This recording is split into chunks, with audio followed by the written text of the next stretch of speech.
Hi, and welcome to Serenity Now, a place for entrepreneurs to ask questions, learn, get connected, and be inspired. Join us as we talk about all things business and the search for the ever-elusive Serenity Now in both business and personal life. In this episode, Serenity Now for Entrepreneurs continues our conversation with Julieta Miranda of KidDrop as we dive into different scaling up methods from organic growth to getting investments.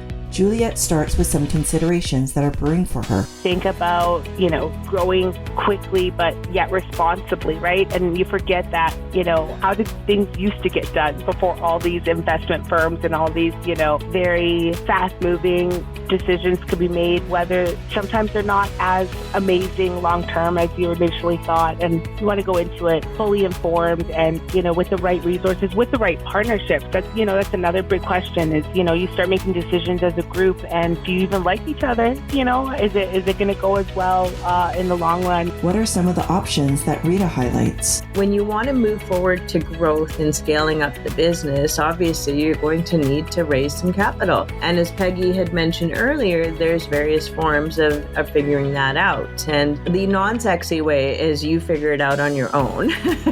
And that's again through your own profits that you've generated and created in the business. And you can look to then perhaps get some funding from institutions or banks. You can look to grants, and typically most of those are all what we call non-dilutive. Peggy speaks knowing what's right for your business and when you are challenged by others. The interesting thing about your comment there is that if they truly believe what you believe about your service, then they'll listen to you. If they're on board with you, then they will listen to you. You are the expert, not them. Throughout this episode, several comments are made about continuous learning in business. Candace summarizes her experience with this. The thought about being a student at the same time knowing what we're talking about. So I think you should trust in what you've learned already, but be open to the fact that there's still things to learn. There's always things to learn, but trust in what you know. This episode has a part 1, and it may be valuable for you to understand the context of Juliet's growth needs at her current business stage. Whether you are growing organically or looking for investors to fund your business, this episode covers key considerations when selecting your fundraising options. Let's take a listen.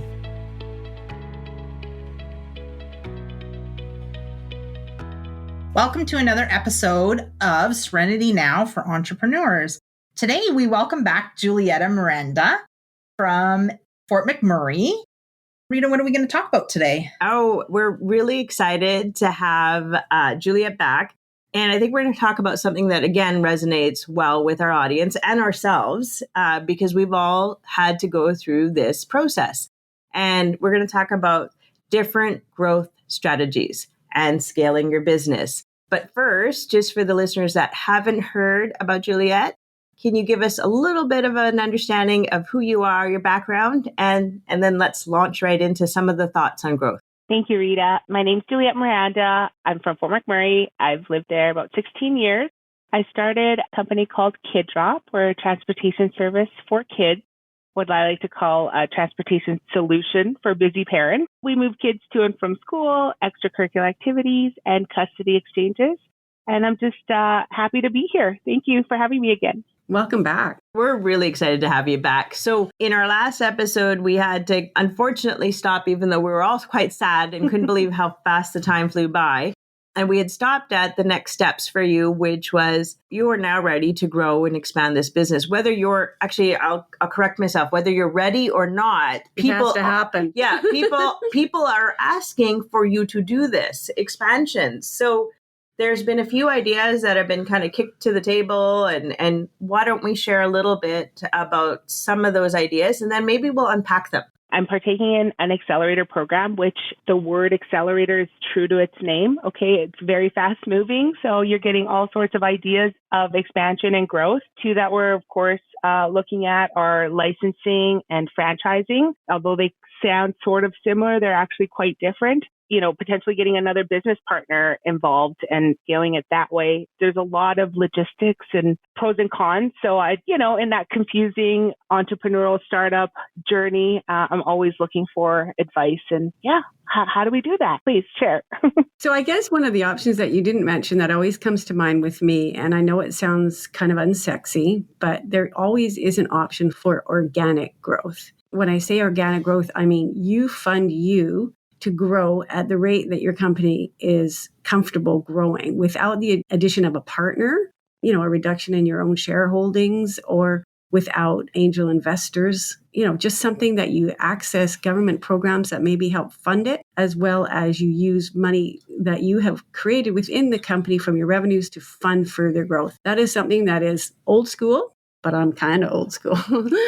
and it's not as sexy, but it might be an option that maybe isn't on the table that we should talk about. That's very true. You think about, growing quickly, but yet responsibly, right? And you forget that, how did things used to get done before all these investment firms and all these, very fast moving decisions could be made, whether sometimes they're not as amazing long-term as you initially thought. And you want to go into it fully informed and, with the right resources, with the right partnerships. That's another big question is, you start making decisions as a group and do you even like each other? Is it going to go as well in the long run? And so I still have that opportunity to make really good choices early on. And so, of course, in a panelist of female experienced entrepreneurs and in this realm, it's invaluable information for me to learn from your resources and your library. Your library. Never been referred to as a library before, but great. So maybe we want to unpack some of those options because you didn't actually use the specific words. So, you were talking about investors and shareholders. So there's a couple ways that you can bring on investors.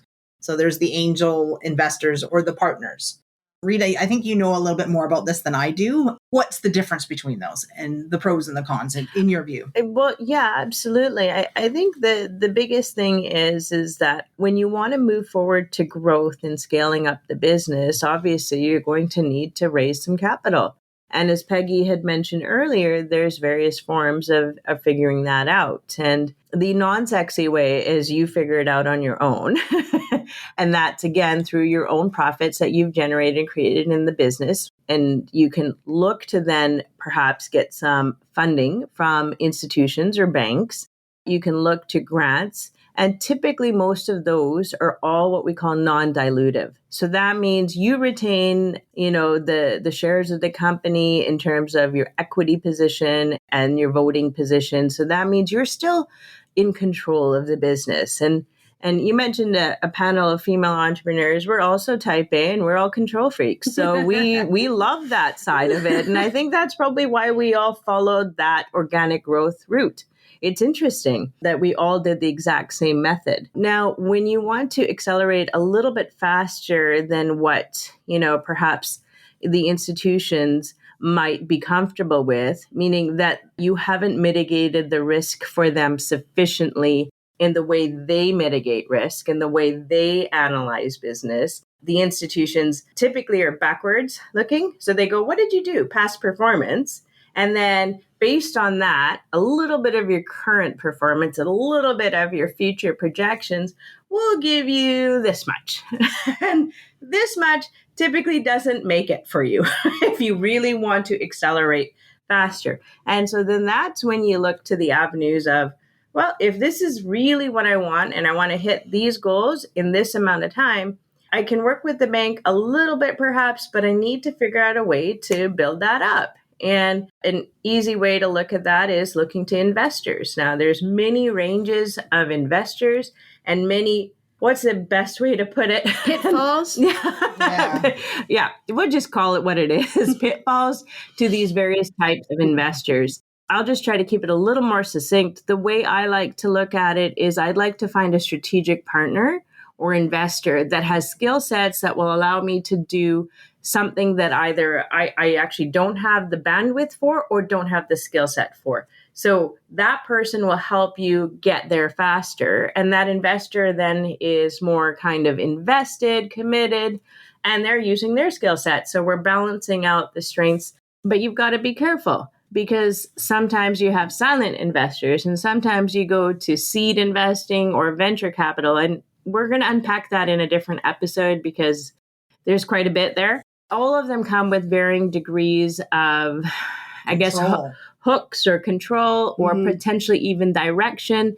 There could be some loss of or dilution of your equity. There could be some loss of control. But again, it all depends on what your end goals are. We kind of alluded to end goals in the previous episode with you. And we want to make sure that you know where you're going versus your ship gets turned around into a direction that someone else wants to take it. So I've just said quite a bit. Let's unpack that. I think you're right. I think you could be going down a very scary path without recognizing it, especially in the beginning when you make decisions reactive, as you had said, not necessarily proactive.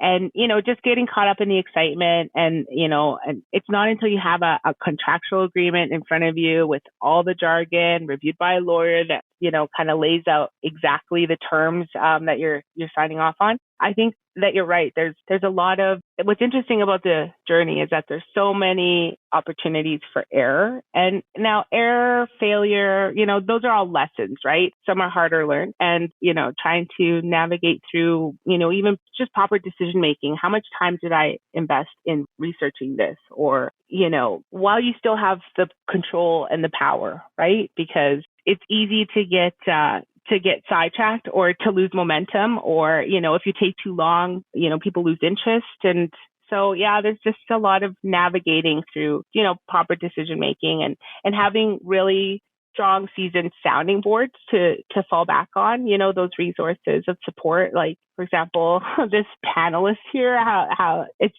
a breath of fresh air, because I think that, this experience resonates on different levels. And, we're in an environment where we're willing to support each other. And I really feel that way. So, the advice that I'm getting today is genuine and is coming from a good place. And that always means the most to me. And there's no hooks in it. I think that is so important. And, and we're not your mom and we're not your girlfriend who has no background to speak from. I mean, when you can talk to people who have, we've got our share of scars. We've had our share of hitting the walls and having made bad decisions and having to turn corners that we didn't expect to see what was around the corner.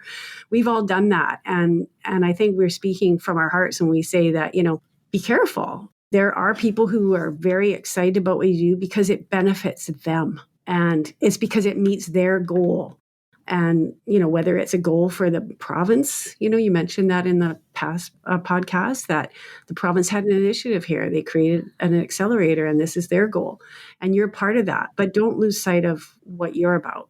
And I think you have a very special thing that has to be protected like your own child, right? Yeah. Absolutely. We consider our businesses our babies. Protect it. I think when you have that end goal or ultimate importance of the business always in mind, it makes decision making easier. It does. Gives you a benchmark. If you're evaluating every decision against that ultimate important goal or value or whatever it is that you're placing at the top of the pedestal, I think it makes those decisions easier. And I've learned that when you're trying to make a decision and you have people that are pressuring you to make decisions quicker, those are the decisions that I tend to step back from and take more time, because there's a reason that they're pressuring you. There's a reason they're putting a time limit on it. And it's usually to get you hooked before you have time to have a rational thought or whatever the case may be. So, the harder they push, the harder, I just encourage you to take a step back and take a solid look at it and not react. Don't be forced to react. That's right. And also just recognizing that everything is negotiable, right? I mean, you may like certain parts of this agreement and that you still have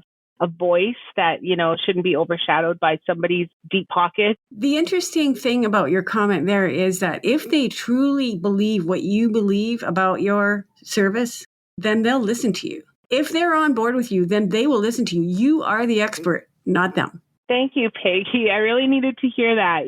Sometimes, as I mentioned in the previous podcast, I feel really comfortable being a student all the time. I'd rather go into something knowing that I don't know what I don't know than trying to think, oh yeah, I get what everybody's talking about here. I'd rather, just be that spectator and absorb all the information. But it's also important to recognize that, you have experience. Nobody knows this business model, what you've built, how you've made decisions that you've made, and why it's resonating with other people and who's best to communicate that. So you are an expert in your own right. And sometimes that gets lost on us as, startups or founders or, just entry level into this world. And another point I want to make, because I learned this too, that nobody cares about your business more than you care about it. Not your salesperson, not your admin clerk, not the guy who puts some money in and wants to make money on your back. You care about your business more than anybody will. And I have to tell you that I've been doing tax for over 25 years, and I still have to remind myself sometimes that I actually know what I'm talking about.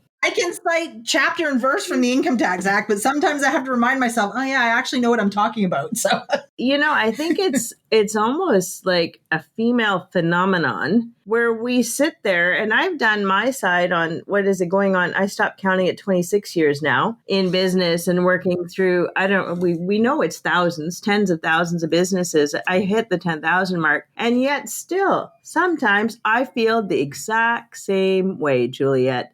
So you are not alone in this feeling. And it's ridiculous that we feel this way.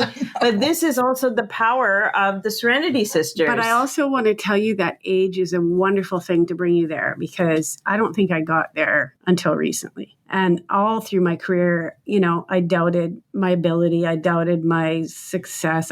Anyhow, these girls made me realize that it worked out pretty good. She's a rock star.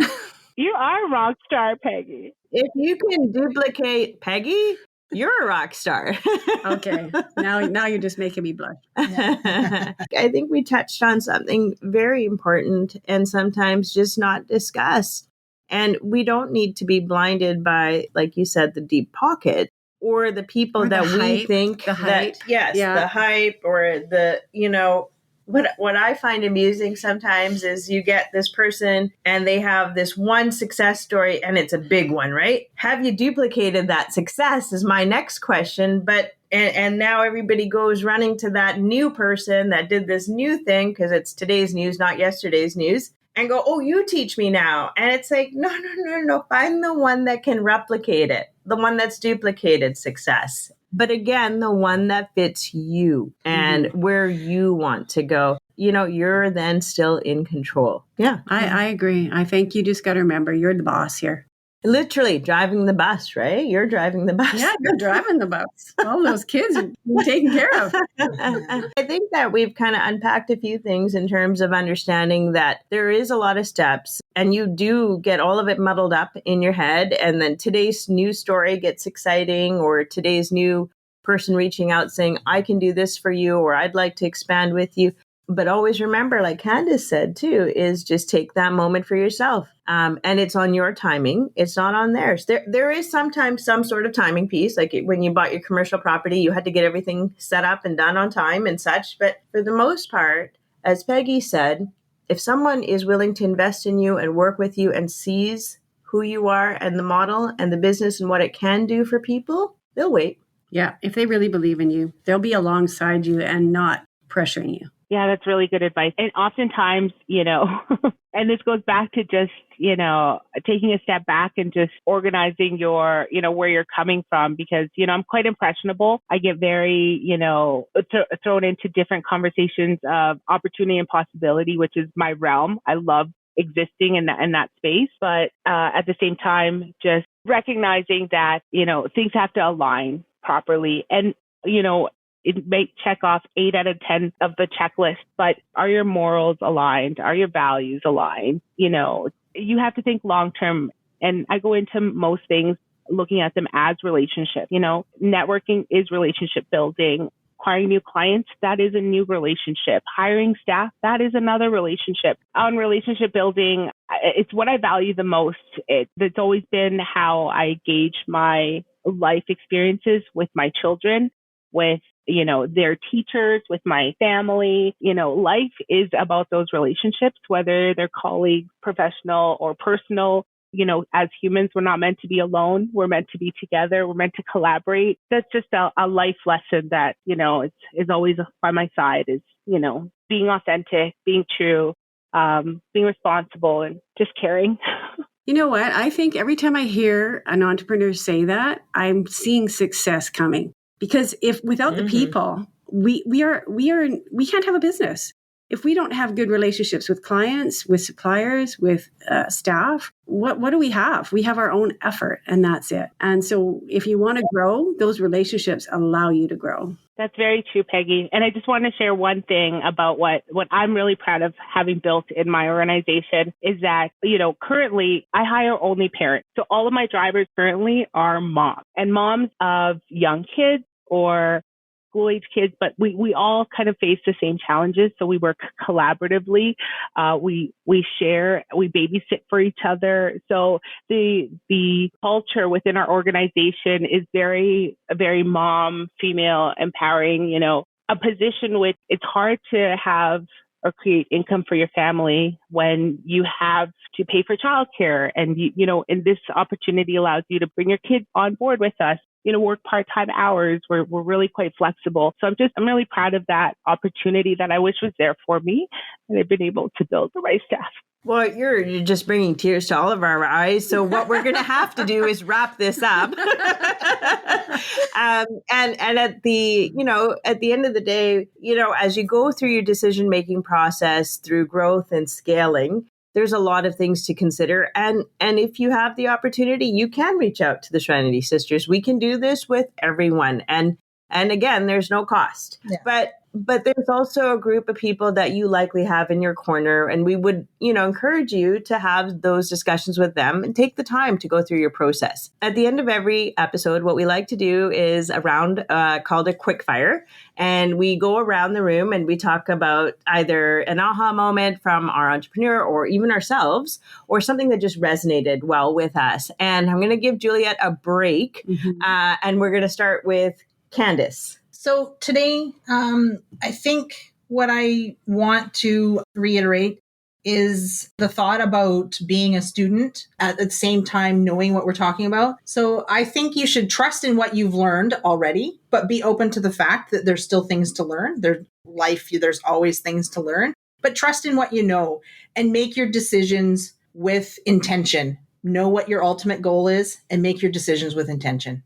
And I just want to reiterate that you are the expert and the owner and the boss in your business, and with all the hype that comes around it. And you might feel, flattered, but you also have to realize that there are other goals with other influencers that are around you, that their goals might not be the same as yours, that you are attracting things because you have a wonderful thing. Just remember that you have a wonderful thing. I'm just going to echo my sisters, of course. We think just not only your business model is amazing, what you're doing to support the community and the other women and giving them these opportunities. And you definitely do have something that I call gold or a gold mine. We know you're going to go far.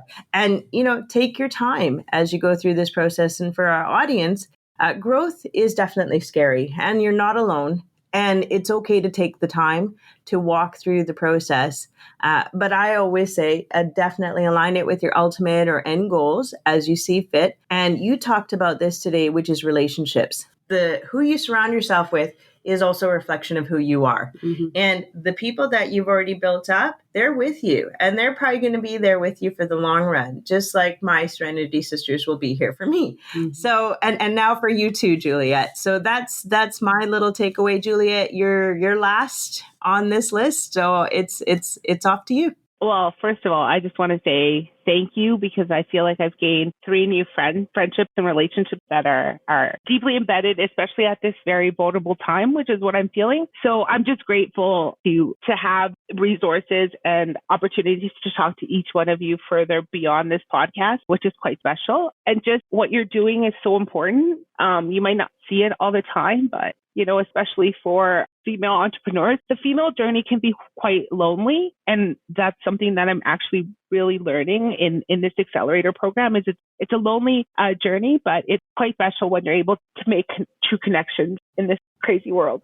So thank you so much for having me. Wow. Well, you broke us all down. We're all crying. We're all crying. Hopefully you can hear what I'm saying. I hope that, Juliet, this episode or this time together has brought you some serenity now. And for our audience, we do hope the same thing. And if you did find this, perhaps you could share it with your other fellow entrepreneurs and help them also find some serenity now. Thank you. We hope you enjoyed this episode and picked up some good tips and best practices that would benefit your entrepreneurial journey. Remember, none of the content in this podcast should be relied upon as standard legal or business advice. Always consult a professional for your specific business. You may know someone who could benefit from this podcast. Please share it with your business community, and perhaps it can give an entrepreneur you know some serenity now.